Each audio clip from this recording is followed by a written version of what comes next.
தனம் அடுத்த வர எபிசோடில் பார்த்திங்க அப்படின்னா தனத்துக்கு பார்த்திங்க அப்படின்னா அவங்க வீட்டோட இஎம்ஐ கட்டத்துக்கான கடைசி நாள் வந்துருச்சு. ஏற்கனவே பணம் வேறு திருட்டு போயிடுச்சு. அதுக்கப்புறம் எப்படியோ 2 நாள் வந்து டைம் கேட்டிருப்பாங்க. அந்த 2 நாள் கூட பணத்தை வந்து கட்டணும்.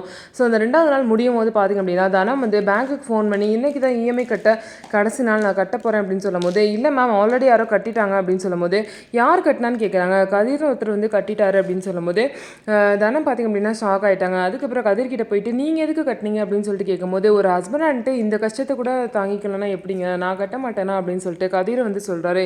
இதை கேட்டு தனம் ரொம்பவே சந்தோஷப்படுறாங்க. இன்னொரு சைடு பார்த்திங்க அப்படின்னா அவங்க வந்து சேர்த்து வச்சுருந்த பணத்தை தான் வந்து கதிர் வந்து கட்டியிருப்பாரு.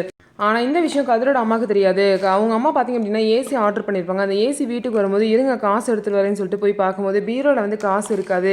உடனே ராதிகா பார்த்திங்கன்னா கண்டிப்பாக வந்து இது வந்து ருக்மணியோட பையன் வேலையாக தான் இருக்கும் அப்படின்னு சொல்லிடுவாங்க. இதனால் பார்த்திங்க அப்படின்னா கதிரோட அம்மா வந்து அவனை சட்டையை பிடிச்சி இழுத்துட்டு வந்து அவன் பேக்லாம் வந்து செக் பண்ணுறாங்க. அப்போ பேகை கொட்டும் போது அதில் பணம் இருக்குது. அவன் பேக்கில் வந்து யார் அந்த பணத்தை வச்சிருப்பா, அது யார் பணம், என்ன நடக்க போகுது அப்படின்னு சொல்லிட்டு வெயிட் பண்ணி பார்க்கலாம். நம்ம வீடியோ உங்களுக்கு பிடிச்சிருந்தா நம்ம வீடியோவை லைக் பண்ணிவிட்டு பாருங்கள்.